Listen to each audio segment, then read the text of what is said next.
My name is Ethan, a person who loves to explore nature and often goes to quiet places to forget the tiredness of life. That weekend, I decided to go camping alone in the forest on the outskirts of Ashwood Town, a place where locals often tell strange stories about laughter in the night and shadows looming in the mist. I didn't believe in such things. I just thought they were exaggerated stories to scare children. It started to get dark when I finished setting up the tent. The sky turned dark purple and heavy clouds obscured the moonlight. I lit a small fire to warm up. The crackling sound of wood echoed in the quiet space. Only the wind blowing through the old leaves created a rustling sound like a whisper. I sat there alone, sipping instant coffee and watching the dancing flames. The feeling of peace spreading made me gradually forget everything. But then I heard it, a small, high-pitched, distorted laugh somewhere in the woods. I looked up, trying to listen, but all I could hear was the darkness and the rustling of dry leaves. I told myself it was probably just some night bird, or the wind echoing through the trees. I sat still, but then the laughter rang out again, clearer this time, as if someone was standing right behind me. My heart pounded. I turned around, the firelight shining on the grey trees. No one there. I took a deep breath, laughing at myself for being afraid of a meaningless sound. I decided to light a few more sticks to spread the light further, hoping that would make me feel more secure. But as soon as I looked up, I heard my own voice from the dark woods. A faint but familiar call. It sounded exactly like my own voice, but strangely echoing and lingering. "Ethan, come here." I stood still. My whole body froze. No one knew my name here.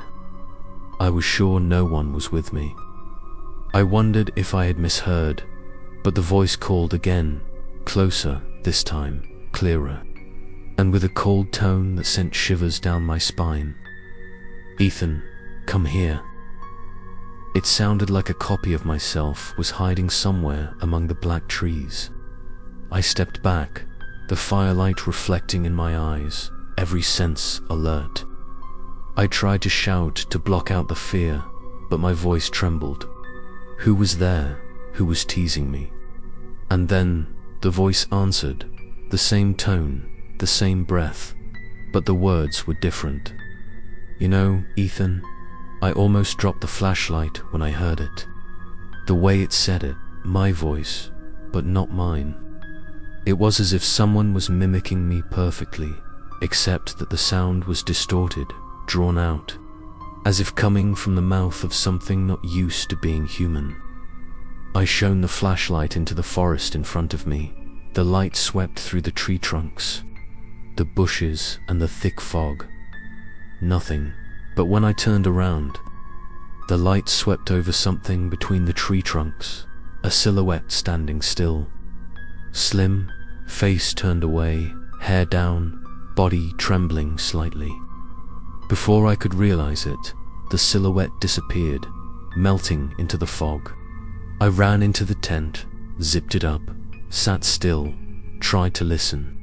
The sound of the wind seemed to disappear. Only my own heavy breathing remained. I took out my phone to check. No signal, no reception. Only the clock showing 2:43 a.m. I closed my eyes, telling myself to just get some sleep. I would leave tomorrow morning. But before sleep could come, I heard footsteps around the tent, very light, as if someone was deliberately walking slowly so as not to be detected. I held my breath, clutching the small knife beside me, my heart pounding so hard I thought I could hear it. The footsteps stopped, just outside the tent fabric, just a few inches away. I could hear the breathing, long, choked, as if the person was trying to say something but couldn't form words. Then I heard the laughter again, this time not echoing from afar but right next to me, my own laughter. And when I opened my eyes, The light from the flashlight shone through the tent fabric, clearly showing the silhouette of a person bending down. A hand lightly touching the tent, as if trying to unzip it. I held my breath, my whole body stiffened, and then the laughter stopped. There was absolute silence. That night, I didn't dare sleep, just sat in the tent, staring at the weak light of the lamp, waiting for dawn to break. But in that dim moment, I realized there was a clear handprint on the fabric, and it was much larger than my hand. The dim morning light filtered through the dense canopy, making the dewy forest seem to breathe. I opened my eyes and realized I was still alive. Everything outside was strangely quiet.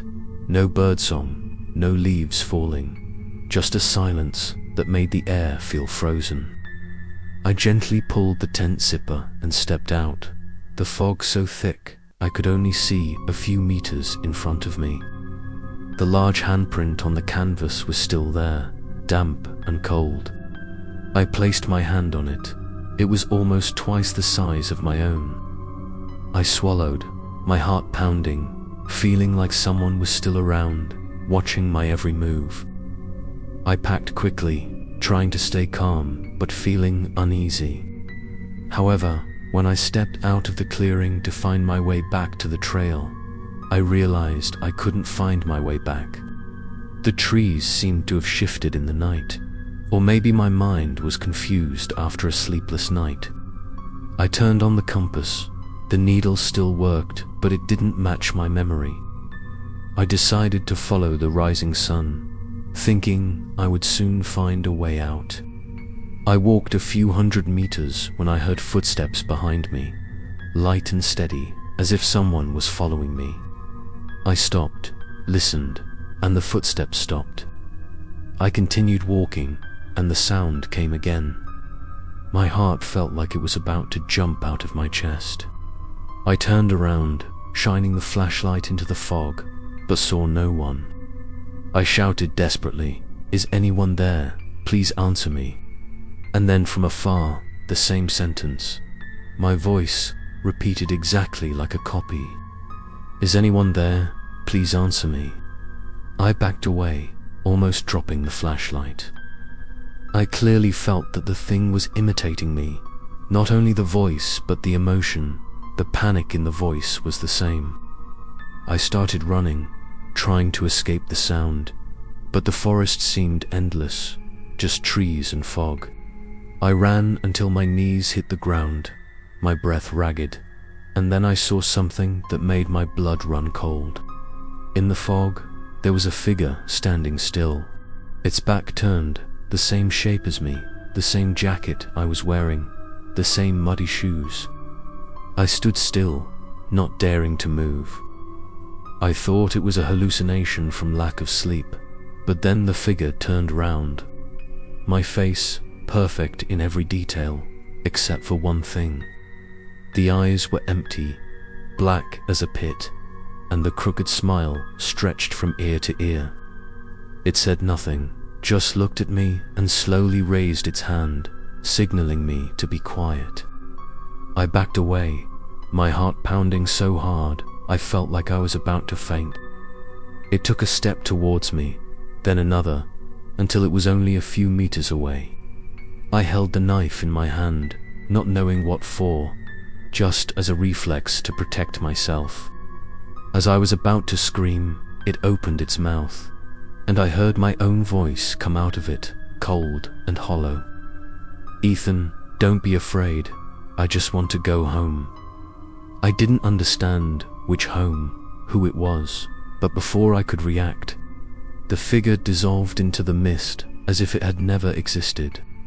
I sat down, my hands shaking, my breathing quickening. I wanted to leave this place immediately, but every direction led deeper. The sun hadn't fully risen yet, the weak light making everything even more frightening. I tried to calm myself, remembering that there was a small stream running near the edge of the forest. If I found it, I could follow the water out. I walked a little further, and indeed, I heard the sound of running water.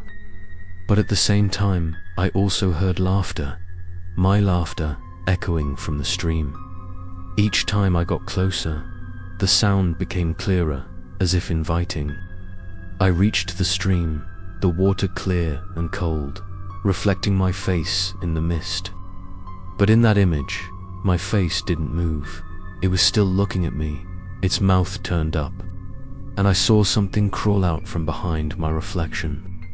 A grey, wet hand slowly reached out of the water as if to pull me under. I backed away, slipped, and fell hard to the ground, a cold feeling spreading through me. When I opened my eyes, the reflection was gone, but the water in the stream still rippled despite the lack of wind. I knew that this forest was not simply a deserted place. Something here was mimicking me, watching me, and it seemed like it didn't want me to leave. I stood up, looked around. The mist was thicker than before, and somewhere that voice rang out again. Soft, sweet, but haunting. "Ethan, let's go home." I closed my eyes, walked quickly, and in my head there was only one thought. I had to get out of this forest alive before the voice became real. I walked in the mist, my mind spinning with fear. The forest seemed to stretch on forever, each step echoing like an echo from the ground. I could no longer distinguish what was real and what was an illusion. Everything around me was the same cold grey. The trees seemed to bend and lean, watching my every move. I did not dare to turn around for fear of seeing the shadow of something behind me. I could only move forward, hoping to find a way out. However, no matter how far I walked, I still returned to the same stream bank. The water was no longer as clear as it was this morning, but it turned murky, as if something was stirring at the bottom. I bent down, trying to look closely, and then suddenly saw my eyes looking back from under the water. But this time, the face no longer looked like mine. It was distorted, the skin was ashen, the lips were chapped, and when I tried to step back, the face suddenly opened its mouth to smile. From the water, a sound rang out, hoarse and hissed through clenched teeth. "Ethan, why did you leave?" I fell back. My heart stopped. Water from the stream splashed onto my face, cold as ice. I scrambled to my feet, panicked.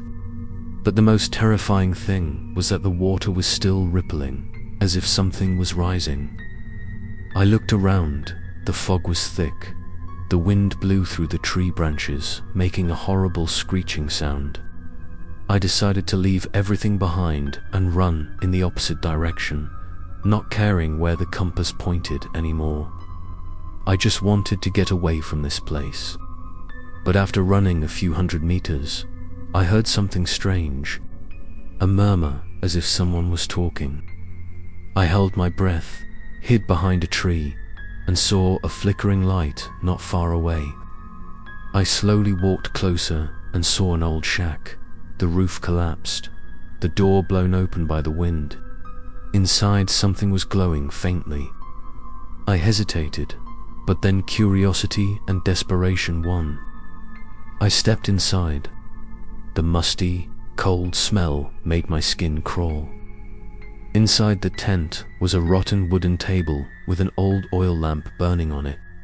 The weak yellow light reflected off the scribbled words carved into the wooden wall. I bent down to read, and each word made me shiver. "Do not call your name in the woods. Do not look into the water.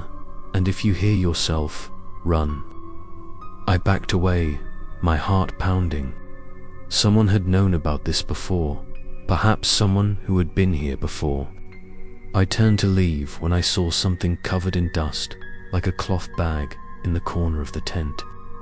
I bent down to open it, and almost threw up when I realized that inside was a jacket identical to mine, muddy and damp, but much older. I couldn't understand how this thing had gotten here. I shone the light out the door, the dim light falling on the canvas, and I saw on it the same large handprint as before.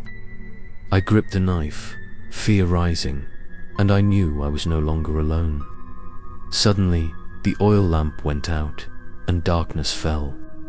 I heard breathing behind me, slow and heavy, like someone trying to contain his anger. I spun around, but saw nothing but darkness. Then the voice came again, light as a breath, but penetrating the tent. "Ethan, don't fight me." I screamed, dashing out, running blindly through the bushes, past the rotten logs. I slipped into a damp patch of ground, and when I looked up, I was at the edge of the stream again. The water was black and silent as a mirror. But when I looked down, this time it wasn't just my face. There were dozens of other faces looking up, all mine, with different expressions. Some with closed eyes, some staring, all laughing. I backed away, tripped over a root, and saw the water starting to rise even though there was no rain. Pale hands emerged from the water, clawing at the shore, and one of them touched my leg. I screamed and pulled my leg away, but the hand was as cold as ice, clinging to me, pulling me towards the water. I struggled wildly, kicking the air, and the knife in my hand accidentally cut the wrist of that hand.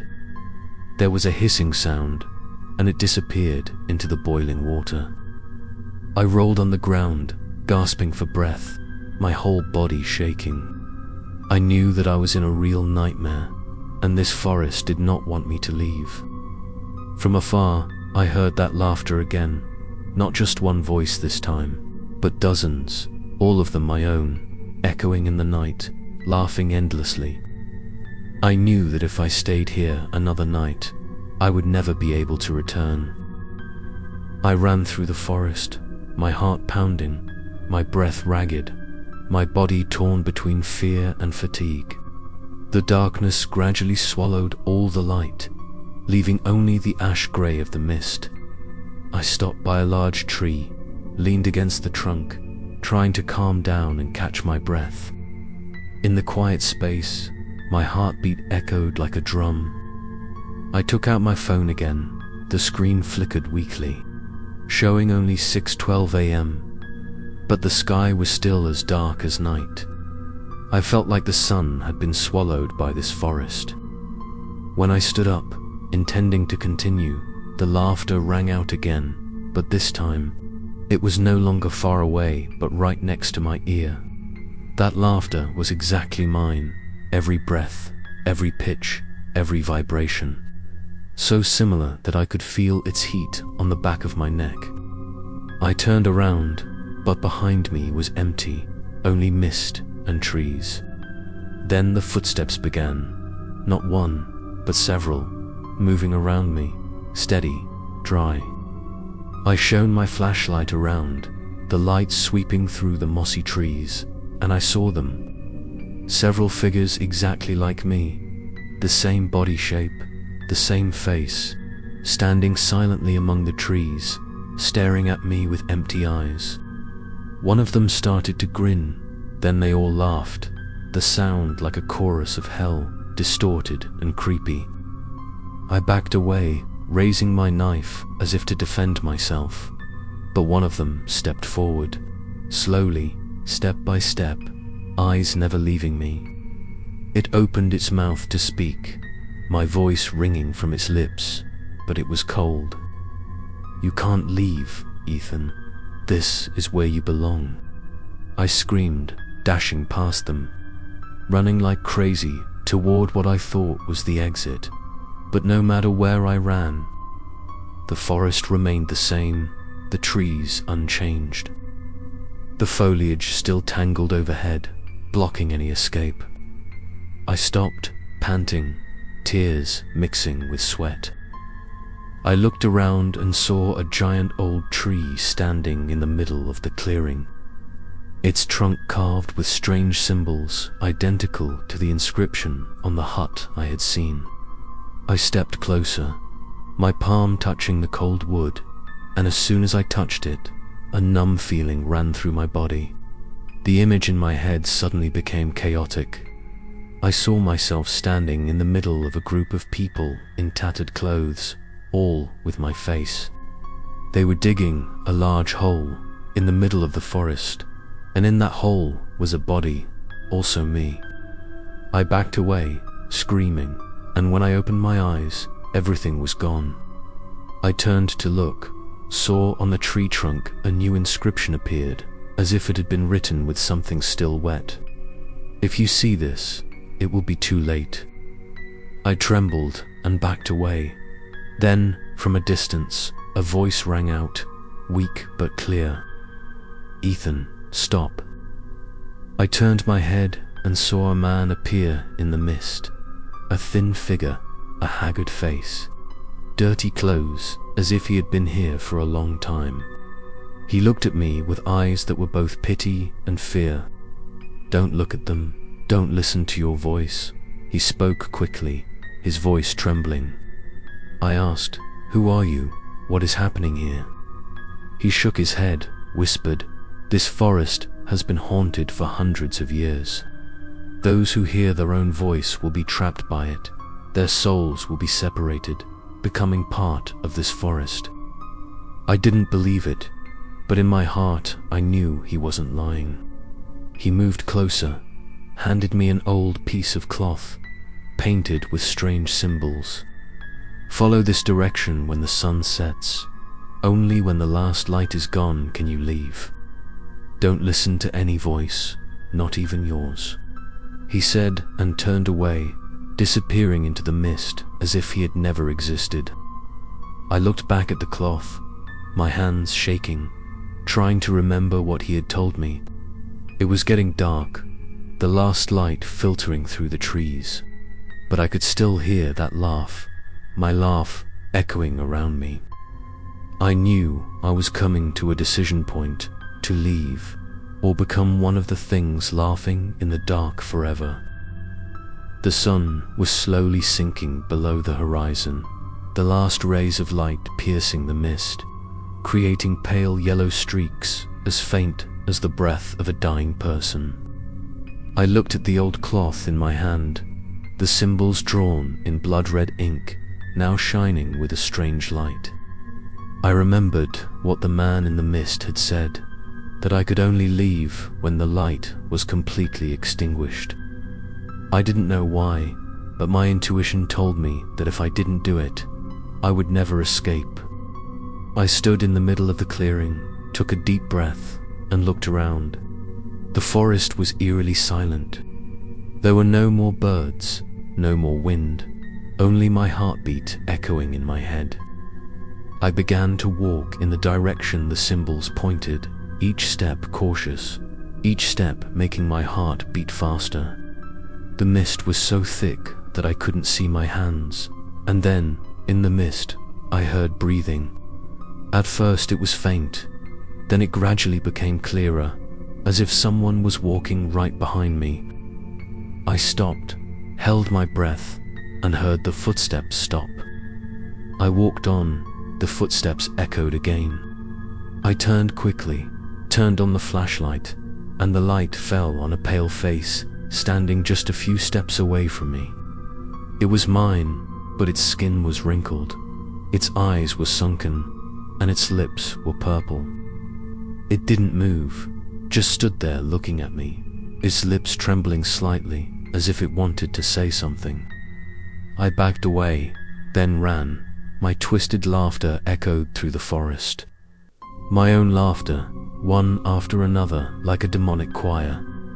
I ran without stopping, without looking back, until I saw a light ahead. I rushed out, realizing it was a high cliff overlooking the abyss. At the bottom was a thick fog, nothing but cold whiteness. I stood there, gasping, with no other way out. Behind me was the approaching laughter. Ahead was the endless abyss.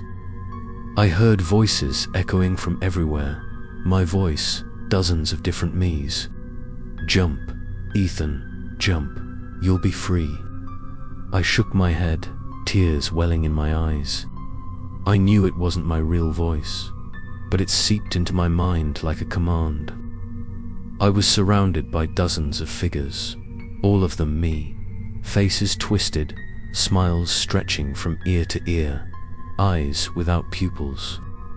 I backed up to the edge of the cliff, knife in hand, head spinning between fear and despair. Suddenly, from afar, I heard the man's voice again, echoing through the mist like a call for help. "Don't believe them. Close your eyes."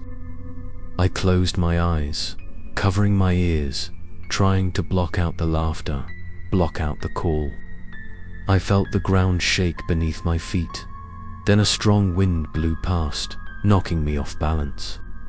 I fell, but I didn't fall into the cliff.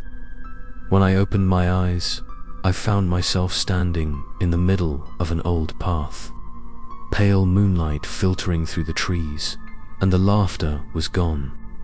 I didn't understand what had happened, but I knew I was out of that forest. I turned back, looked into the darkness behind me. The forest was silent, as if nothing had ever happened. Only white mist drifted. I walked, trying to get away as quickly as possible. But as I neared the exit, I heard the sound of dry leaves being trampled behind me. I turned around. No one was there. I thought it was just an illusion, until the phone in my pocket vibrated. The screen lit up with an audio notification. I opened it and saw a new recording. The time was a few minutes ago. The file name was Ethan laughing. I pressed play. Laughter rang out from the speaker, my laughter echoing, lingering, and at the end of the recording, my voice whispered, "You will never leave here." The phone screen went black. I stood frozen in the middle of the road, my whole body cold. I threw the phone to the ground and ran as fast as I could, not daring to look back. But when the wind blew past my ears, I heard that voice ringing again, as light as a breath, close to my ear. "Ethan, don't leave me alone." I ran on the trail until my legs ached and my lungs felt like they were going to burst. Finally, I saw the dim yellow light of a small gas station in the distance, located next to the exit from the forest. I almost collapsed when I got there, the glass door reflecting my pale face, covered in sweat and dust. A middle-aged man was sitting inside. He looked up at me, his eyes surprised. He asked if I was okay, and I just nodded. I bought a bottle of water, plopped down on a wooden bench in front of the door, trying to catch my breath. It was still foggy, but the air was more pleasant now. I thought I was safe. I pulled out my phone. The screen was black, and plugged the charger into the outlet next to the door. When it restarted, the Ethan laughing audio file was still there. I hesitated, not daring to listen again, but part of me needed to know what had really been recorded. I opened it. At first, it was just breathing, the rustling of dry leaves, then a distorted laugh. But after a few seconds, I heard something that almost made me drop the phone. My voice was whispering, but not just one, but two. One was laughing, one was pleading. The first said, "You won't make it." The second, muffled, said, "Help me, I'm still in the woods." I hung up, my heart pounding.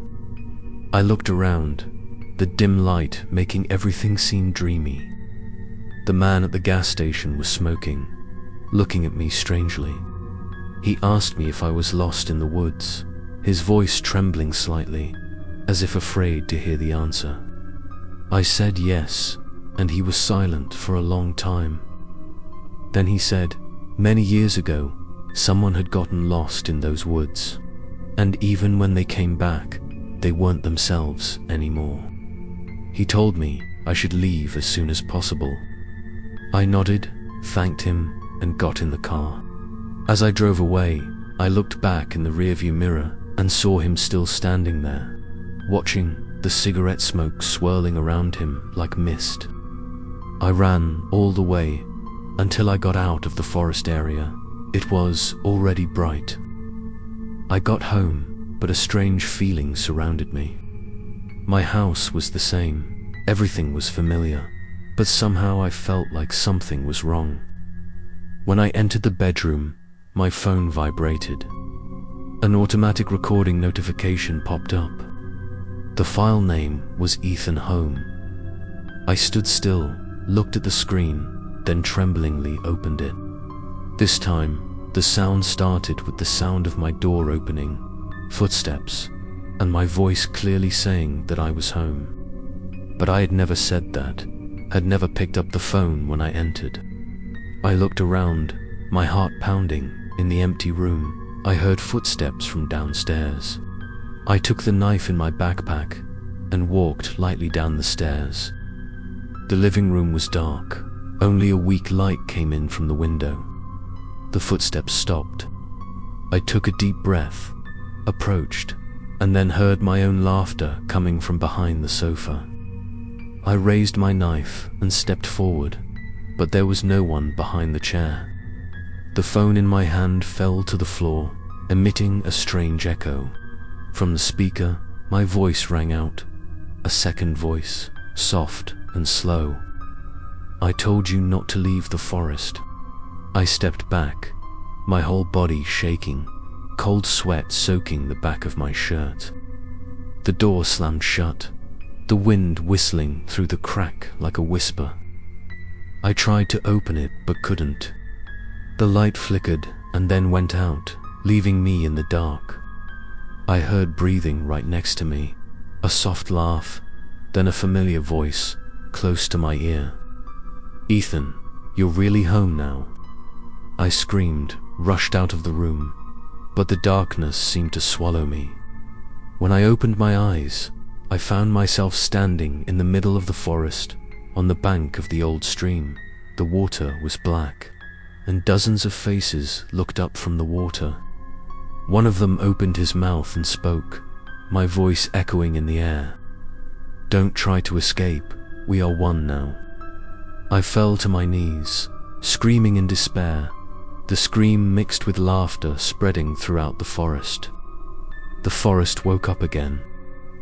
I opened my eyes in my bedroom, the morning light filtering through the thin curtains. Everything seemed normal. The room was neat, the walls were still painted pale grey, the desk was still messy as usual. I sat up, gasping for breath, feeling tired as if I had been running all night. I told myself that it was all a nightmare, that the forest, the laughter, the faces were just my mind after a night of panic. I went into the bathroom and turned on the faucet to wash my face.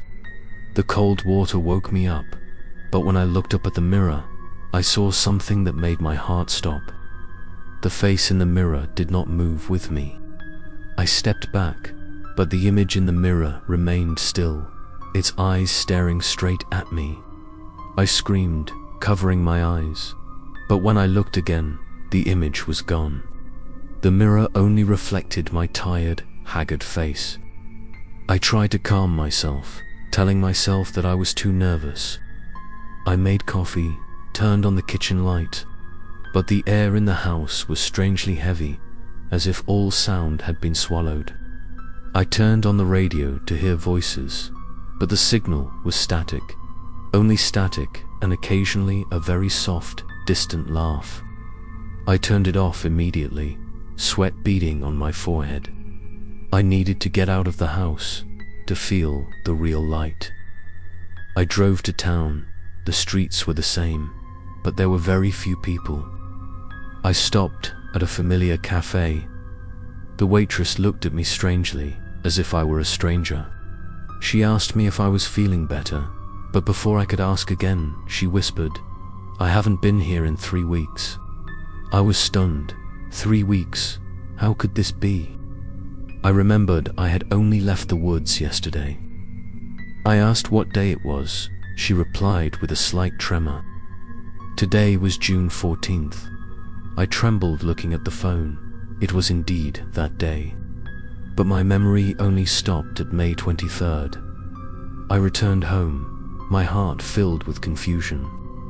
When I opened the door, I felt like the space had changed.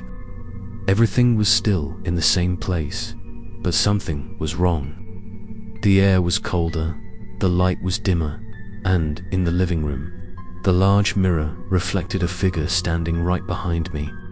I turned around. There was no one. When I looked back in the mirror, the figure was still there, blurry but clear. It was no longer me, but a different version, taller, thinner, and smiling. I covered the mirror with a towel and ran upstairs. I sat down, trying to rewrite everything to find the logic. But the more I wrote, the more I realized that my handwriting was changing. The strokes were slanted, scribbled, and then the last line was not written by me. It said, "I told you not to come back." I threw down my pen, gasping for breath, then heard my phone vibrate. I looked at the screen, a new message from my own number. The message was short, but it made me shiver. I was still in the woods. I stood up, my heart pounding, trying to turn off my phone, but the lights in the room suddenly went out. The flickering light from the phone screen projected onto the wall, creating a moving shadow, but I didn't move. The shadow moved closer, and I heard a soft laugh, the same one I had heard in the woods. I threw the phone away, then ran out the main door. The air outside was cold, the wind whistling past my ears, carrying the distant laughter. I screamed in despair, but my scream echoed from everywhere, as if the whole world was answering me. When I turned back to look, the figure in the window mirror was still there, smiling, its black eyes empty. I knew that I would never leave that forest. I would only bring it with me. I couldn't sleep anymore. Every time I closed my eyes, I found myself standing in the forest, amidst thick fog and echoing laughter. Every time I opened my eyes, I could still see my house, but the morning light no longer reassured me. I started to write down what happened, hoping to find a pattern. But the more I wrote, the more distorted everything became. The pages were filled with strange characters that I didn't remember writing. At first I thought it was due to lack of sleep, but then I realized that those letters were identical to the symbols carved on the trunk of an old tree in the forest. I decided to see a psychologist to find an answer. The clinic was located in the center, bright and quiet, but when I entered, the temperature seemed to drop. The doctor's name was Daniel. He wore glasses and had a low voice. He listened to my story without interrupting. When I got to the part where I heard my voice calling my name, he looked up, his eyes changing. He asked me quietly if I was sure it was my voice, and I said yes. He was silent for a long time, then said in a low voice that he had another patient who had a similar story. That person also heard his own voice, saw himself in the mirror not moving, and then disappeared without a trace. He said that perhaps the forest was a place where the human world and the other world intersected. I asked what the other world was, and he just said that it was a place where the soul reflected, where all selves existed in parallel, and if anyone saw themselves in it, the boundary would be broken. I left the clinic with a dizzying mind. When I got to the parking lot, I saw my reflection in the rearview mirror sitting in the back seat. But when I turned around, there was no one. I went home in silence, full of fear. The house was still quiet, but as I walked down the hallway, I heard a light tapping sound from the bathroom. I opened the door. The mirror in the room was full of steam, even though I had not turned on the hot water. I went closer, wiped it with my hand, and once again, the image in the mirror was not me. It stared at me, its lips curling into a familiar smile. I backed away, trembling. The image didn't disappear, but reached out, its palm imprinted on the mirror from the other side. I backed away faster, hitting the wall. The mirror shook slightly and cracked, but instead of shattering, it flowed like liquid, and I saw the forest, the black stream, and dozens of my faces staring back at me. I screamed, and then everything disappeared.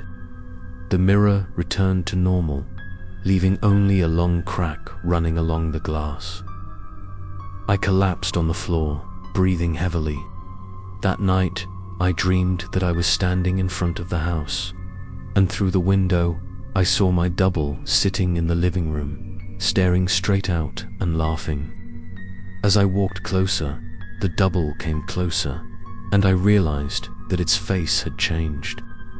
Its eyes were black like deep holes, and when it opened its mouth, the laughter of dozens of voices rang out. I woke up drenched in sweat, my heart pounding. I looked around. The room was dark. Only the light from my phone was shining on the ceiling. The screen lit up, showing a new line in the note, not written by me. It said, "I am right behind you." I turned around quickly, but there was only darkness. I stood up, walked straight out to the porch, took a deep breath to calm myself. But when I looked through the glass door, I saw my reflection in it, and it was still not moving. After that night, I no longer dared to look in the mirror. Every time I walked down the hallway, I bowed my head to avoid the reflection, but it seemed meaningless. Because even though I didn't look, I still felt eyes watching me from the mirror, a cold and slow look as if waiting. I began to hear a light tapping sound from the wall, at first just a few beats, then more regular, as if someone was tapping with their fingertips. At night, when I lay in bed, the tapping sound turned into footsteps, passing through the hallway, stopping right in front of the door. I opened my eyes to see the darkness, nothing but silence, but I could clearly feel the breathing on the other side of the door. One time, I tried turning on the light and opening the door quickly, but the hallway was empty, only the mirror hanging opposite, reflecting the dark room behind me. I tried to convince myself that I was hallucinating, but then everything spiraled out of control. The third night, I heard a small voice, faint at first, then clear. "Ethan, open the door." I sat up, my heart pounding. The voice was mine, coming from outside. I didn't move, just stared at the door. The voice continued, softer this time, pleading, "I know you can hear me.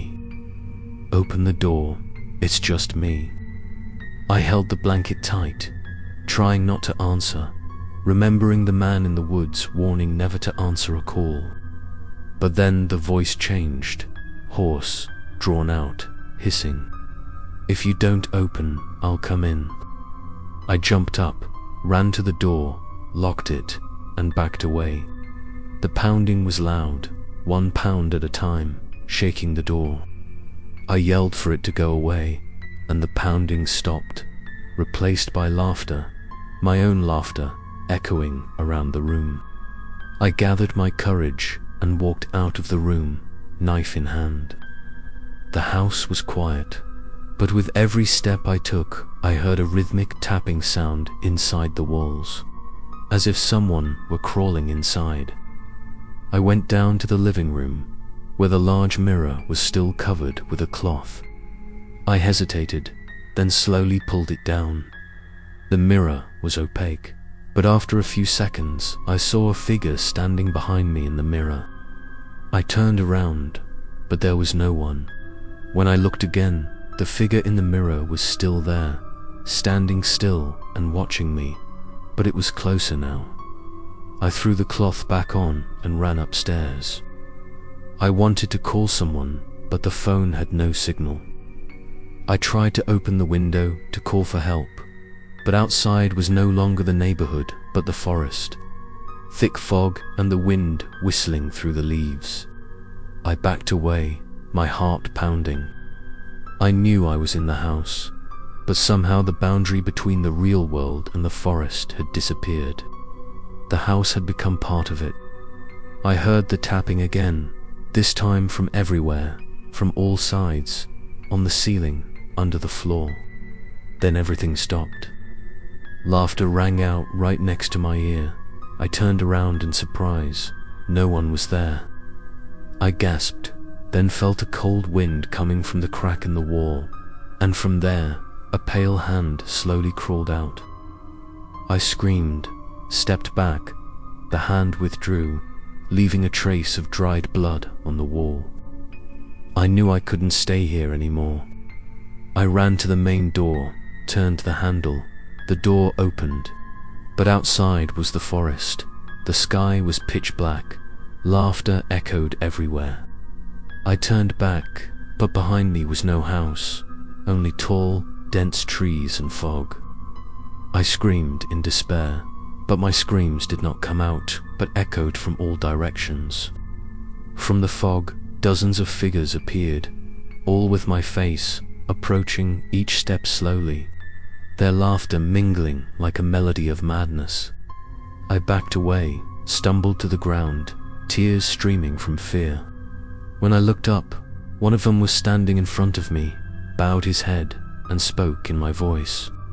"I told you, we are one." I felt a chill run down my spine. Then the figure raised its hand, touched my forehead, and everything went black. I opened my eyes and found myself lying on the cold floor, the ceiling covered in a thin layer of mist like smoke. I stood up, my head aching, my throat dry. Everything around me was dark, only the faint light coming from the crack in the door.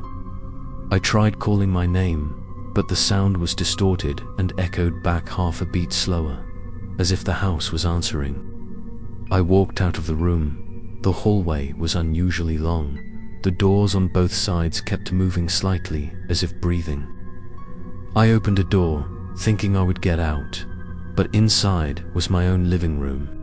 Exactly the same, but everything was out of place. The picture on the wall was upside down. The clock on the wall was running backwards. And in the middle of the room was a large mirror I had never seen before. I went closer, looked in, but this time the reflection was no longer me, but the empty room behind me. I turned around. There was no one in the room, but when I looked at the mirror again, there was a person standing there, his back to me. I felt a chill run down my spine, wanting to run, but my legs were glued to the floor. The figure in the mirror turned around, its face identical to mine, but its skin was ashen, its mouth smiling and its eyes black and empty. I screamed, throwing the nearest object at the mirror. But it didn't break. Instead, the image in it began to move, its hand reaching out from the glass, touching the air. I backed away, falling to the floor, my heart pounding so hard I could hear it. Laughter rang out, echoing throughout the house, echoing off the walls, ceiling, and floor, as if the house were laughing. I crawled up, ran to the front door, but when I opened it, it wasn't outside but another hallway, long and dark, at the end of which was an old wooden door. I knew that every exit would lead me deeper into this place. I walked down the hallway, the flickering light on the wall illuminating the muddy handprints, each one getting smaller as I went up. I heard a murmur in the walls, as if dozens of people were whispering. I listened, but could only make out a few words, repeated over and over again. There was no way out. I got up, tried to walk, and when I opened the last door, I saw my bedroom, but in the middle of the bed lay a person. I approached, step by step, the dim light falling on his face, and I froze. On the bed was me, eyes closed, skin pale, breathing weakly.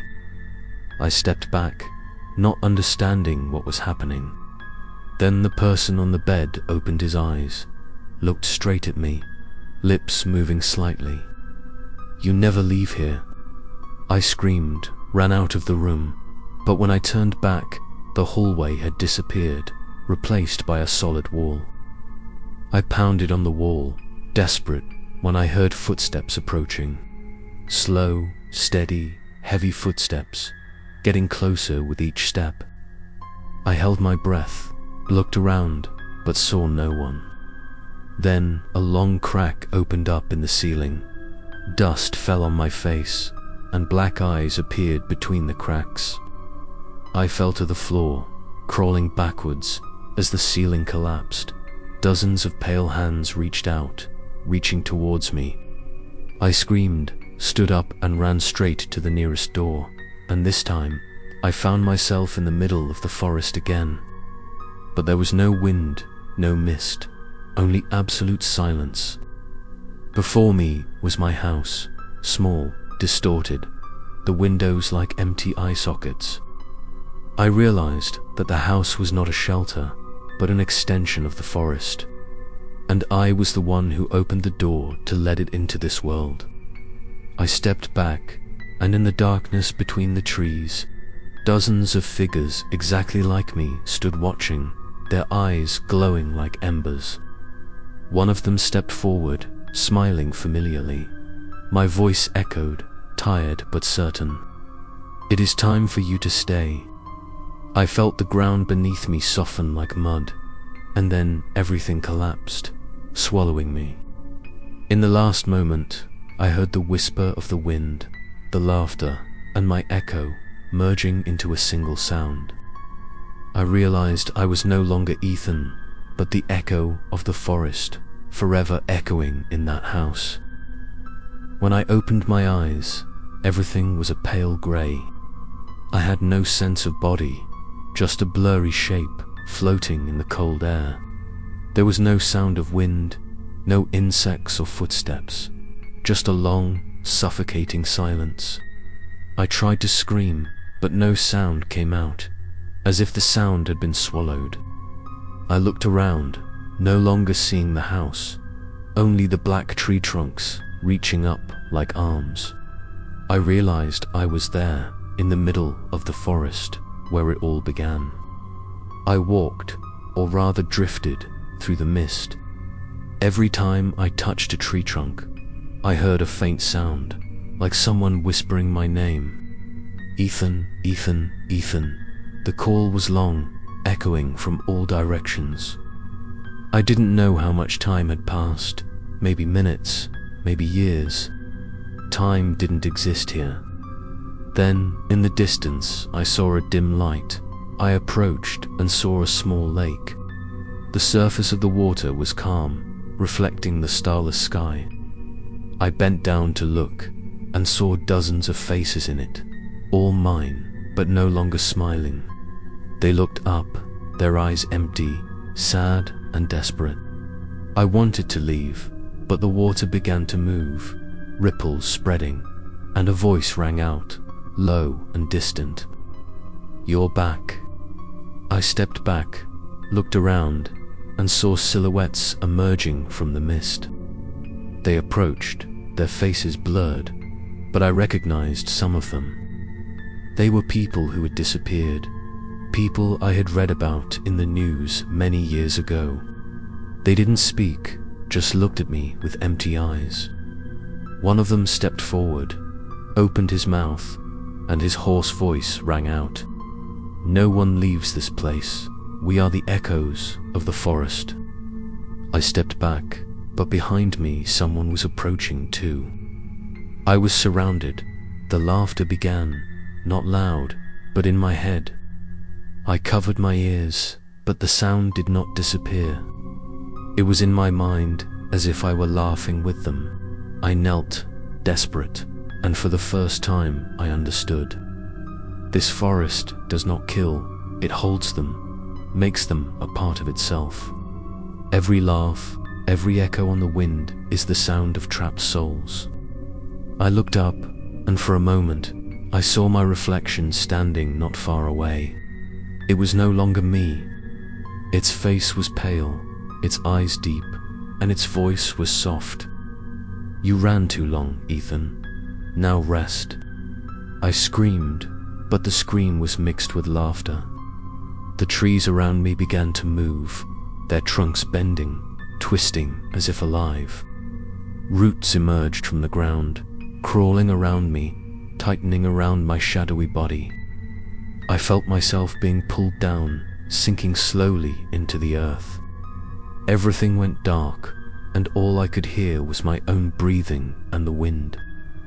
Then suddenly, I saw light again, and in front of me was a young man walking into the forest, backpack on his shoulder, his face excited.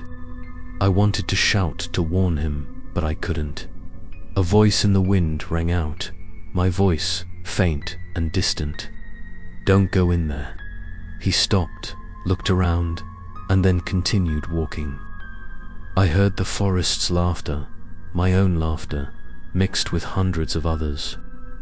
I understood that I was no longer Ethan. I was just an echo of the forest, repeating endlessly, forever calling out to others. In the last moment of consciousness, I heard the old voice in the wind, the voice of the man who had warned me. The forest didn't kill anyone, it just wanted to hear their laughter forever. And then everything faded away, leaving only the wind blowing through the leaves, a light laugh echoing in the endless mist. Ethan's story gradually became a legend that people around the area passed on to each other. Whenever the wind blew through the forest, they said that on moonless nights, if you stood near the edge of the forest, you could hear laughter and faint calls coming from deep in the mist. Many believed it was just a rumor, but others swore they had heard someone calling their own name. 5 years after Ethan disappeared, a group of 4 young people decided to go into the forest to film a documentary about the strange phenomena there. They brought cameras, lights, tents, and eager spirits.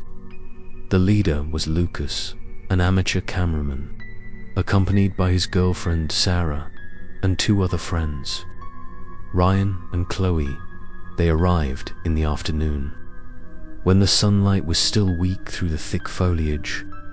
The air in the forest was damp, the smell of earth and rotting leaves was strong. Ryan joked that if they encountered a ghost, at least the video would be famous. But Sarah did not laugh. She felt a chill down her spine even though there was no wind. As they went deeper, the noise from the outside world gradually disappeared, replaced by absolute silence. Only the sound of their footsteps and breathing echoed. Lucas turned on the camera, recording everything, but when he reviewed the frame, he saw a figure standing in the distance in the mist, even though no one in the group was in that position at the time. He thought maybe the camera was faulty, but his heart began to feel uneasy. When night fell, they set up camp near a small stream. The sound of running water sounded like someone whispering. Chloe said she felt like someone was watching them. Ryan laughed, saying it was just an illusion. But a few minutes later, when he turned on the flashlight to shine around, the light fell on a rotten wooden plaque among the grass. On it was engraved a faint but still legible word, Ethan. The 4 of them stood still. No one said anything.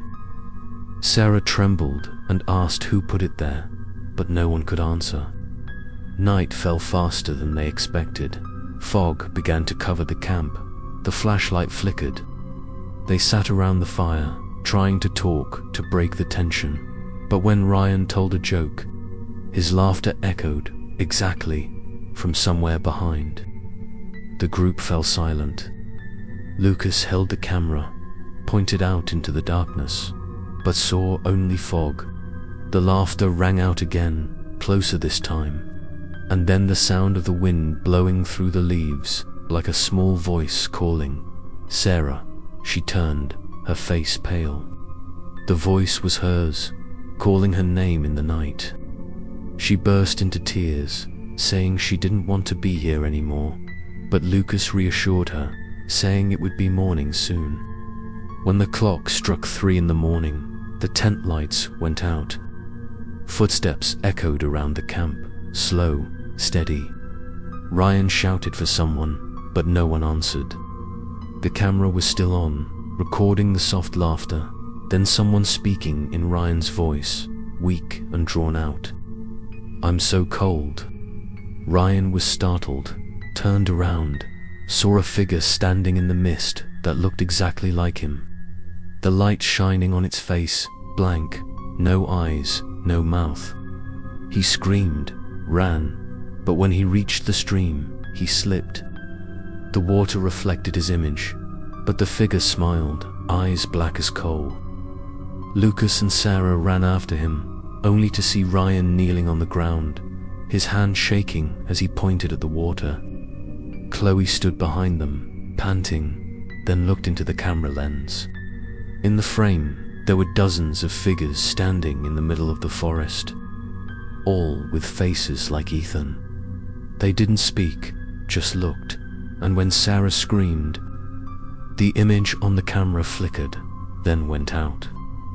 The next morning, the police found the tent, the abandoned belongings, but no trace of the 4 people. The only camera found underwater recorded the last frame of the stream and the whisper of the wind. When they played back the audio, they heard someone whispering in the wind, vague and far away. Everyone thought it was Lucas's voice, but after listening closely, they realized it was Ethan's voice. The footage found by the stream became the talk of the town. People didn't dare go near the forest. The police sealed off the entrance, but the tape was copied and spread quickly. At first, the image was just a group of friends laughing and talking, the flashlights shining through the leaves. But as the video stretched to nearly 10 minutes, strange sounds began to be heard. Breathing, distorted laughter, and a faint voice calling out each person's name. At 17 minutes, the camera turned to the stream, where the light reflected on the water. In the middle of the frame, a figure stood motionless, his face unclear. When the light passed, the figure disappeared, but in the wind, someone spoke softly. No one left this place. At the end, the frame shook violently, screams rang out, and the screen went black. But just before the image disappeared completely, a man's face appeared close to the lens, looking straight at the viewer, his eyes blank and his mouth smiling from ear to ear. The video expert confirmed that there were no effects or editing, but what was even more frightening was that the face did not match any of the missing people. When the police played the tape back in the dark room, something strange happened. The supervisor, named Andrew, said that when he watched, he heard his own voice in the video calling his name, even though he was never recorded. Others in the room confirmed that they also heard their names being called, soft and drawn out, like wind through leaves. They stopped the video, but the sound continued to play, even though the screen was off. Then the equipment completely broke. The report noted that Andrew had many sleepless nights, saying that every time he closed his eyes, he saw himself standing in the forest, hearing laughter echoing in the distance. A week later, he disappeared, leaving his office with the window open and the camera on. Inside, there was a new recording that lasted exactly 7 minutes, showing a misty forest. No one knows how it was filmed, because the area is still cordoned off. When they review it, they see a tall, thin figure walking through the mist, carrying a video camera. The person turns around, and it is Andrew, but his eyes are colorless, only deep, dark holes. He holds the camera close to his face, his voice hoarse. "I saw them. I know why they laugh. Don't watch anymore." Then the image shakes, the screen goes black, but the laughter continues. The investigation team thinks it was sabotage or a deliberate setup, but no one dares to watch the video a second time. Everyone who has seen it reports the same phenomenon. They hear their own voice at the end, saying the same thing. "I'm coming." Years later, the tape is moved to the evidence room, but every night, the guard on duty hears a tapping sound in the storage room. Some say they hear laughter coming from the filing cabinet when they pass by. An old guard said that once, he accidentally opened the wrong cabinet and saw his face reflected in the darkness on the glass of the camera. But that face was smiling. Since then, no one dared to stay overnight. The forest where the Lucas group disappeared is completely sealed off, but on foggy nights, people around the area still see flashlight-like flashes moving between the trees. And if they listen carefully, they say they can hear the sound of the camera running. Some believe it is just a legend, but those who have seen the original tape do not deny it. They know that the laughter in it does not belong to humans, and the scariest thing is not the image in the video, but the feeling that someone is watching from behind when they watch. The small thrift store was on a street corner where hardly anyone visited. Thomas, a lonely middle-aged man, often went there to find some strange items for his personal collection. He used to be a mechanic, now living on his pension, and his only joy was repairing old things. That day, while rummaging through the pile of new goods, he saw an old, dusty camcorder, its body scratched but still intact. He asked the price.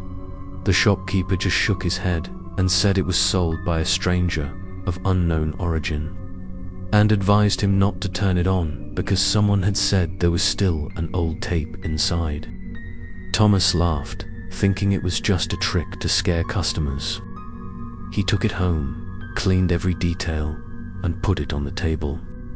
When he turned it on, it still worked. The indicator light was on. He opened the tape tray and saw a small VHS tape with a hand-labeled label. The writing was faint and only a few characters could be read. It looked like the letter L started and ended with S.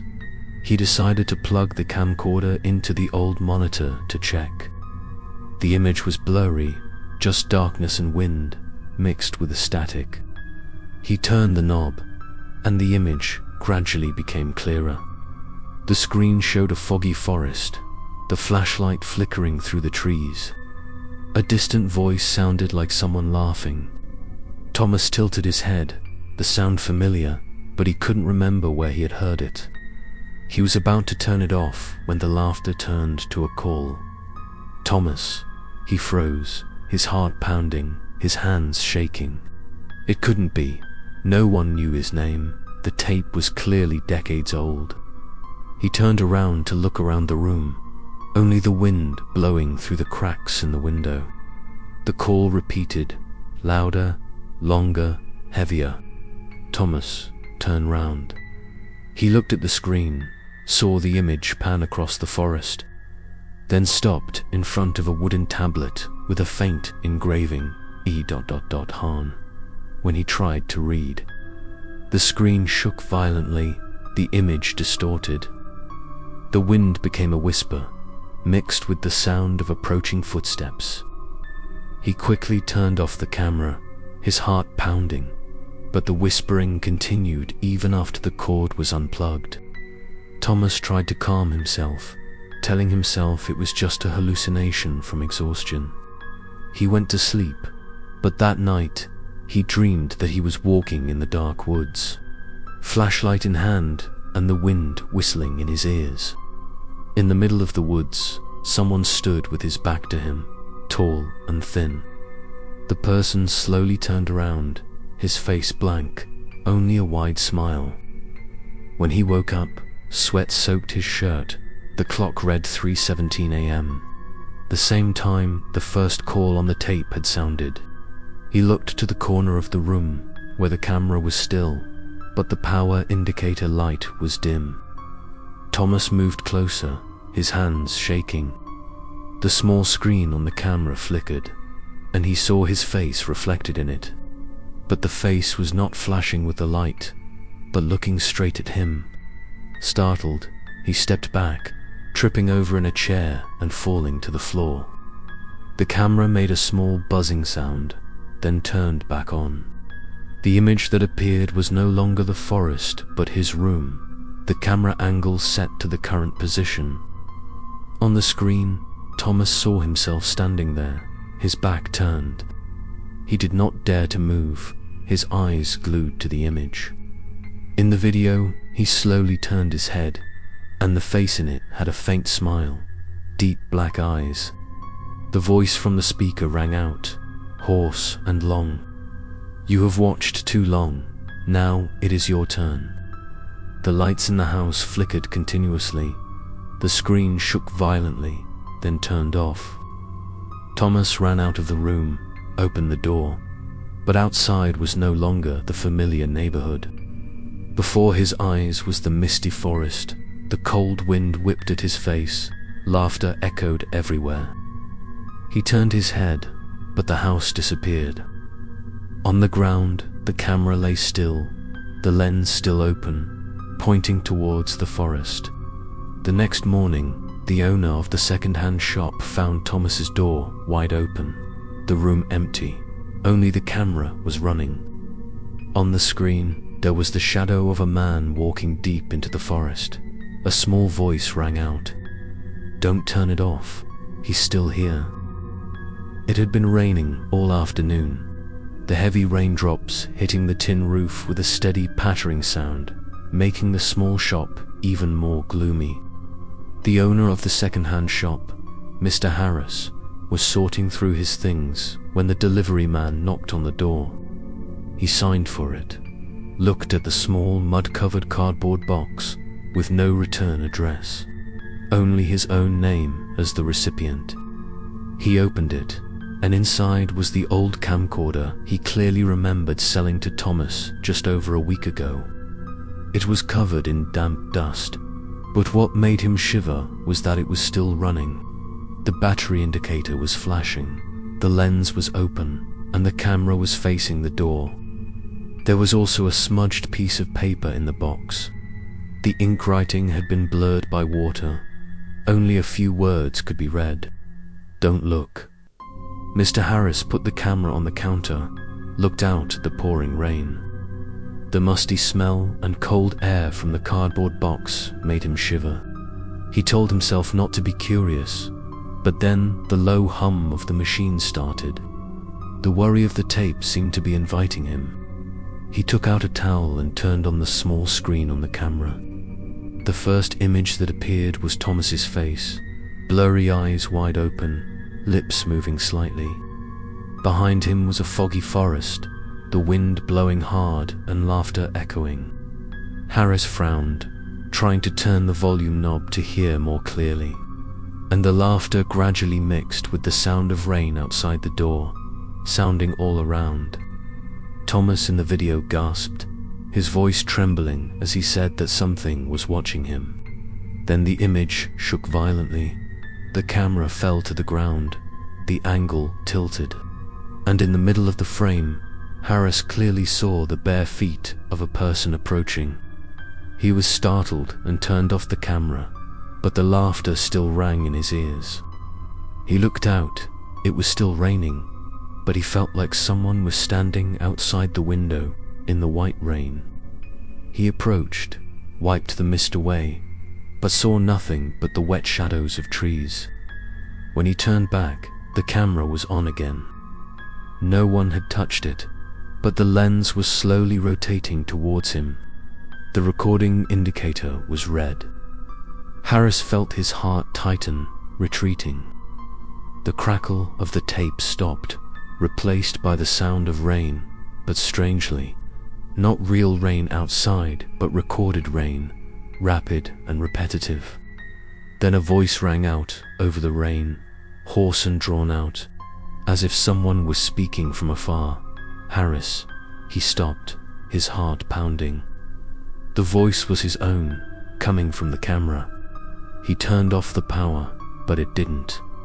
The battery indicator blinked faster, the screen dimmed and lit up again.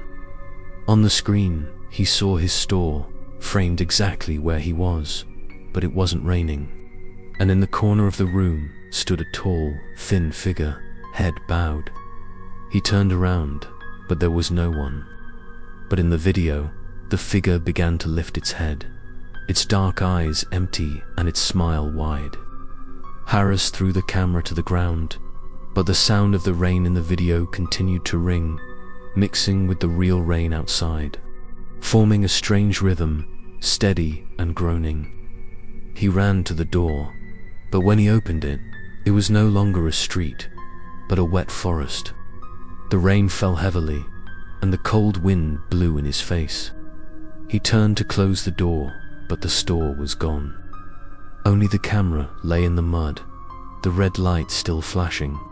He backed away, panicked, and heard his own voice echoing from the forest. "Harris, turn around." He shouted, but his shout was drowned out by the pounding rain. A figure stepped out from between the trees, holding the camera, the lens pointed straight at him. The screen lit up, reflecting his face, pale and panicked. The laughter echoed, mixed with the sound of the rain, and continued forever. The rain had stopped 3 days ago, but the townspeople still heard it every night. No one knew where it came from. Some said it came from the woods to the north, where flashlights had shone all those years ago. Others swore they heard it in their own homes, dripping steadily despite the dry roof. The police searched for Harris, but found no trace.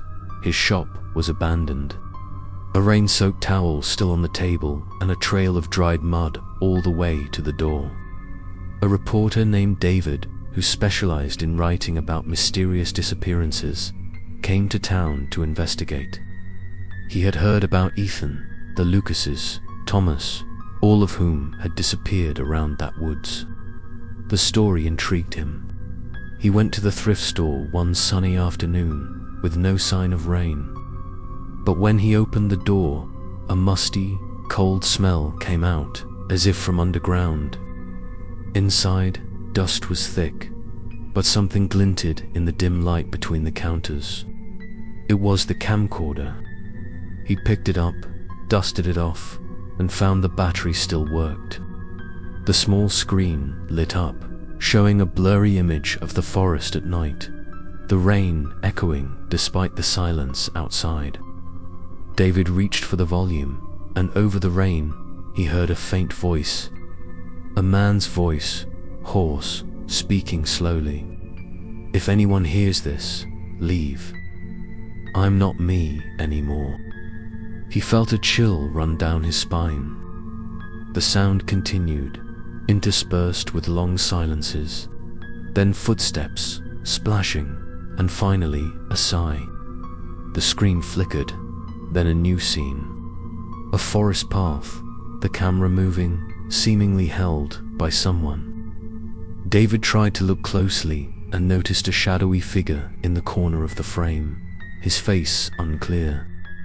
He rewound, paused on that frame, zoomed in, and his heart pounded. The face in the picture looked exactly like Harris's. He swallowed and continued watching. The end of the tape was dark, but the rain continued to fall, mixed with a very soft, low-pitched laugh, as if coming from underground. David turned off the camera and looked around the store. The air was thick.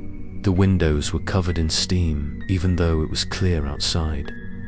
He moved closer, wiped the glass, and when he looked out, the sky was dark even though it was only noon. Rain began to fall, a trickle, then a thick layer. Startled, he looked back at the camera. The red light was on again. The screen displayed a message he had never seen before. "Recording is starting." He tried to turn it off, but couldn't, and the camera slowly turned toward him. A soft voice spoke through the rain. "David, you're late." He backed away, his foot hitting the chair. Rain pelted the glass. Wind whistled through the cracks. He looked out, a figure standing in the rain, tall and thin, not moving. He shouted for someone, but his own voice echoed back, identically, from the camera speaker. The rain poured in, soaking the floor. He tried to run outside, but when he stepped through the doorway, he realized he was no longer in town.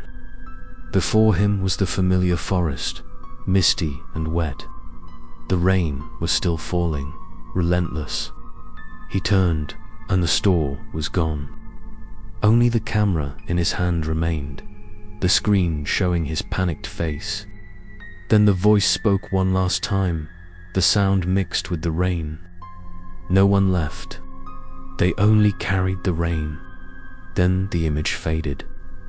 A month later, a truck driver passing through the same forest said he saw a man standing by the road in the rain, camera in hand, facing his car. His face unclear, but his eyes glowing in the darkness. That morning, the sky was blue, the sunlight streaming through the windows of the editing room. Jenna, David's old colleague, was reviewing the last draft he had submitted before he disappeared. The article was unfinished, ending with a single sentence that sent a chill down her spine. I heard the rain, but the sky was cloudless.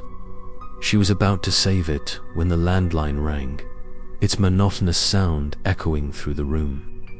When she picked it up, there was only the sound of rain on the other end, clear and steady, she thought. Someone had turned on the wrong radio line, but then a gasp came from the other end, faint and broken, as if the person was trying to speak but couldn't muster the strength.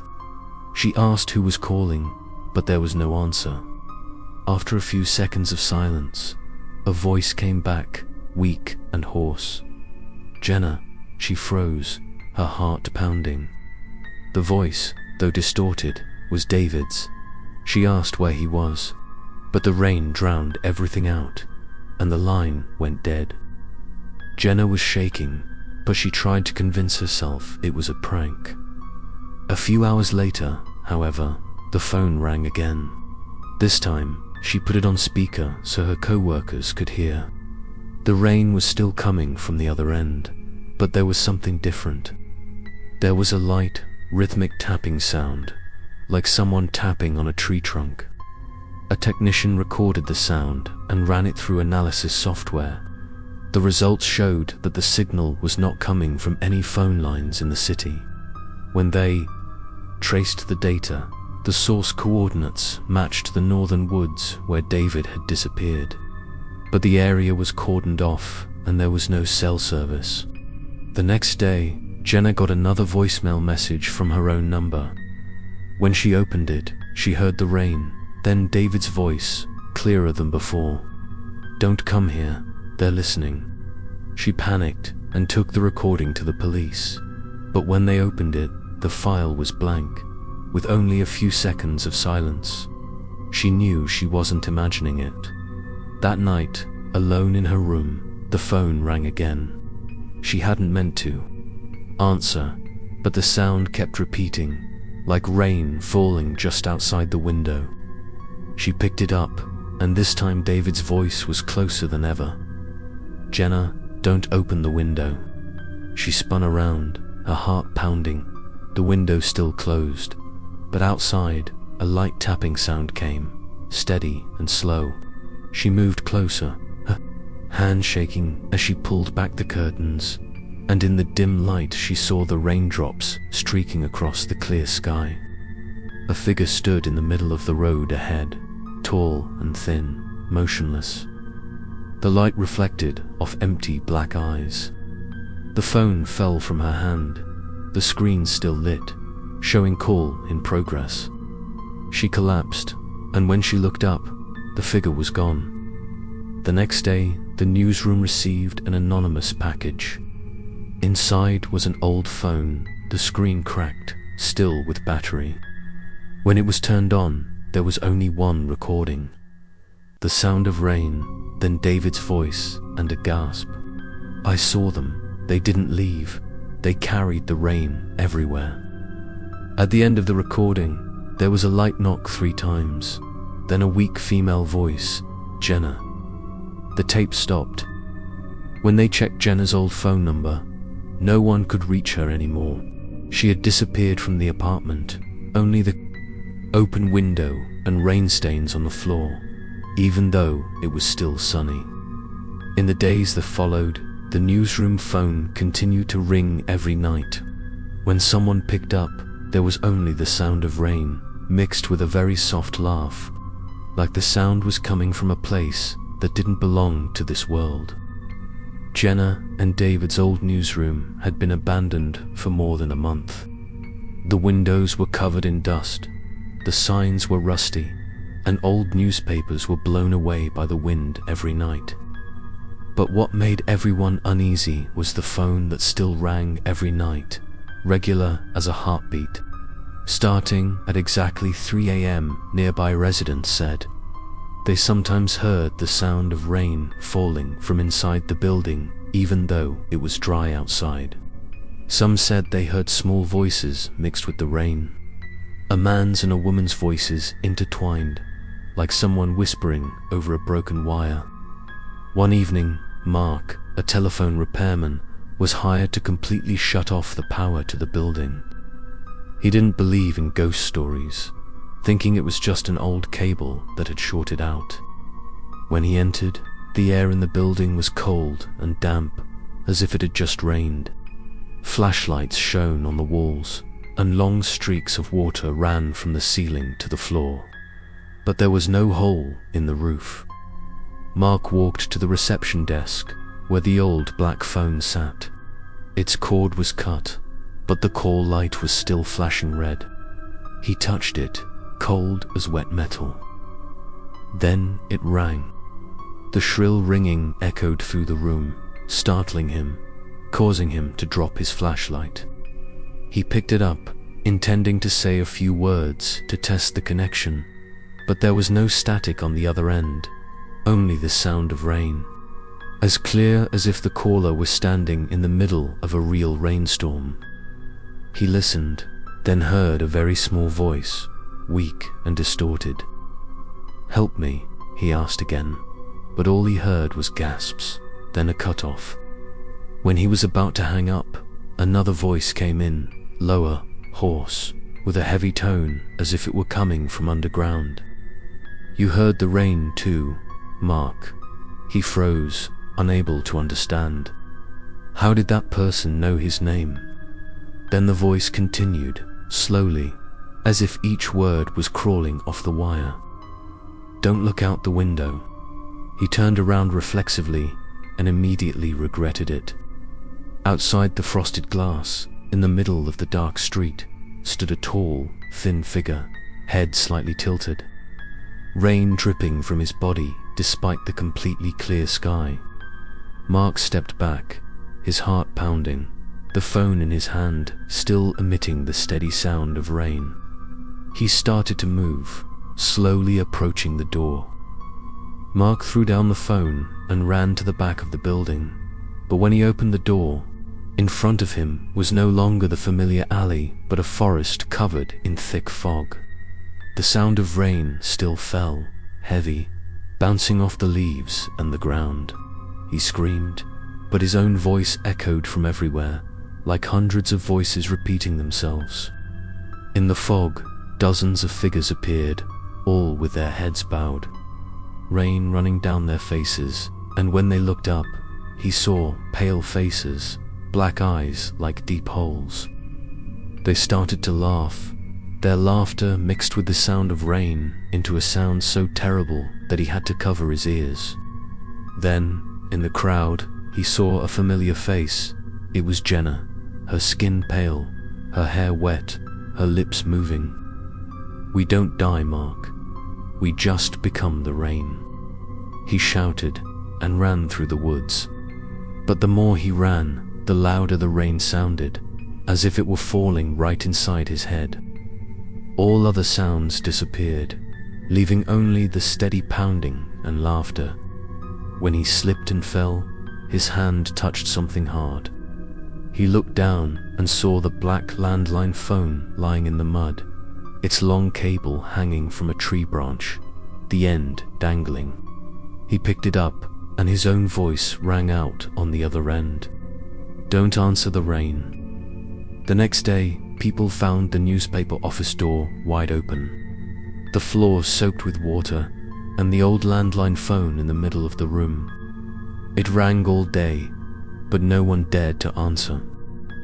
It was raining again, but no one in town wanted to go out. They had grown accustomed to the sound, the steady fall of rain that continued all night, as steady as the breathing of a giant creature that lived just below the ground. Many people said that when they stood near their windows, they could hear their names being called, sometimes far away, sometimes near, sometimes gentle as an invitation, sometimes echoing like an echo from a dream. Some families left, but most stayed, not wanting to believe in anything supernatural. Among them was Anna, a young woman who had just moved in a few months ago, living in a small house near the edge of town. The first night she heard the rain, she thought it was simply a late-season storm. But then it continued, even after the sun had risen and the sky was clear.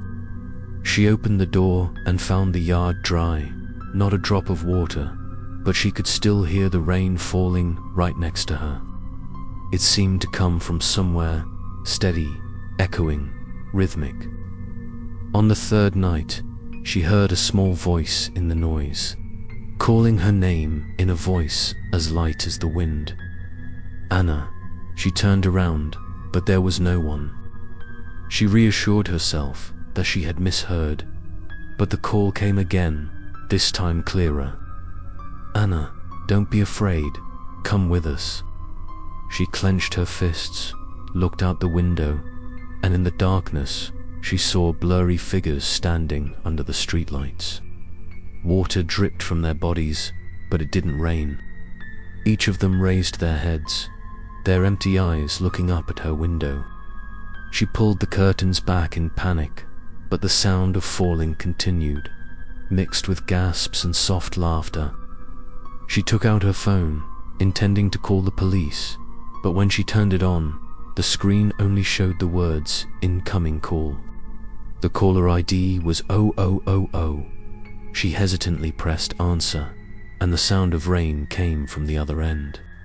Then a man's voice spoke, weak and trembling. "Don't go out."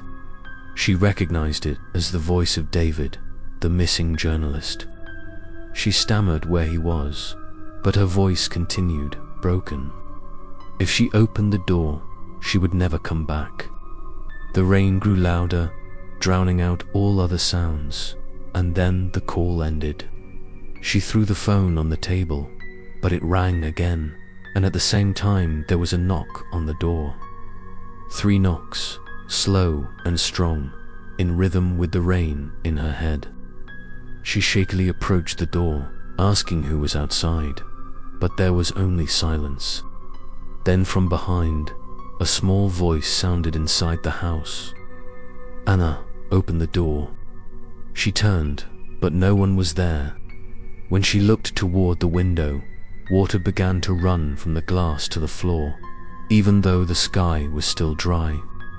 She backed away, but the water spread quickly, and the smell of damp earth rose up, cold and heavy. She tried to turn on the light, but the bulb flickered and went out. In the dim light, she saw the reflection of a figure on the wet floor, standing right behind her.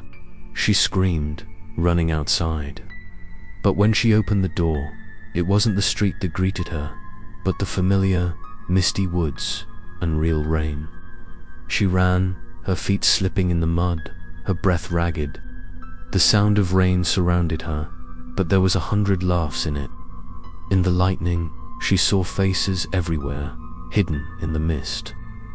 They were all wet, pale, smiling, eyes empty. Among them, she saw Harris, Thomas, Jenna, and David, all standing in the middle of the woods, silently watching her. A voice rang out, low and cold. "Rain doesn't kill, it only preserves those who hear it." She backed away, the water up to her ankles, then her knees.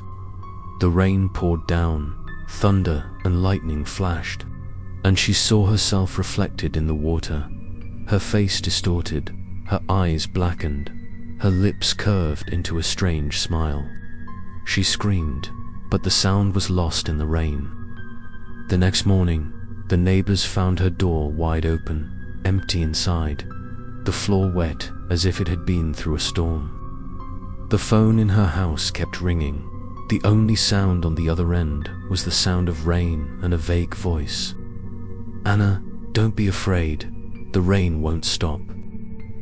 The town was now nothing but old houses, cracked streets, and fenced-off woods.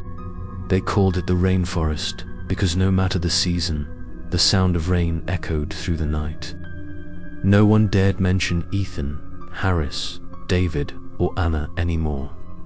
But everyone knew that if you heard rain when the weather was dry, it was best not to answer. One afternoon, a boy named Daniel, about 12 years old, was riding his bike through the woods. The sky was clear, the sun was shining softly through the leaves. But suddenly he heard the sound of rain falling very close, like drops touching his skin. He stopped, looked around. Not a drop of water. The ground was so dry that dust flew up in the breeze. The rain continued, steady and clear. Then he heard someone calling his name, a low, slow, drawn-out voice. Daniel. He stepped back, looking deep into the woods, where the light couldn't reach. A shadowy figure appeared in the mist, tall and thin, faceless. He thought someone was joking, but then the voice spoke again, closer, this time sounding like it was inside his head. "Daniel, come in, it's okay." He shivered, but his curiosity made him take a few steps toward the forest. As soon as his feet touched the edge of the darkness, the sound of the rain increased, pounding and filling the air. He looked back at the road behind him, but the town was gone, only the trees were soaked. He panicked, called for his mother, but only heard his own voice echoing, mixed with the sound of falling water. He started walking, the weak light filtering through the mist. Ahead was a small, dilapidated house. The door was ajar, and inside was a dim yellow light. He stepped in, water dripping from the ceiling. The floor was cold and wet, and in the middle of the room was an old video camera on. The screen lit up, showing himself standing there. He stepped back, his heart pounding, but the image on the screen still didn't move. Then the face inside smiled. The voice rang out. "You're here, Daniel. We've been waiting for you." He screamed, throwing the phone to the ground, but the sound of the rain continued. Behind him, footsteps sounded. He turned, saw dozens of figures walking out of the dark corners, all drenched, their faces pale and their eyes black and empty. They said nothing, just looked at him. Then one stepped forward, his deep voice echoing in the thick air. "This rain doesn't kill anyone. It only holds back the souls that listen." He backed away, the water up to his knees, and then light flashed from outside. He saw a door open. Behind him was the town where he had been standing. He ran towards it, but the more he ran, the longer the road became. Behind him, laughter rang out, high, distorted, then mixed with the sound of the rain in a strange melody. He fell, his face hitting the icy water, and in that moment, he saw everything. Ethan, Harris, David, Jenna, Anna, they all stood around, looking at him with empty eyes, mouths moving the last words. "Don't listen to the rain." He jumped up, ran straight through the darkness, and suddenly, the sound of the rain disappeared. He fell to the dry ground. The sun was shining. All around was silence. He gasped, looked back at the forest. Everything was quiet. No more dew, no more water. He hurriedly cycled back, But as he got closer to the house, he heard something falling on his shoulder. One drop, then two, then thousands. He looked up. The sky was still blue and cloudless, but the sound of rain sounded again. In the steady sound, there was a weak, drawn-out voice, like a greeting. "Welcome back, Daniel." He stood still, eyes wide open, and the sound of rain continued to fall endlessly, as if it would never end.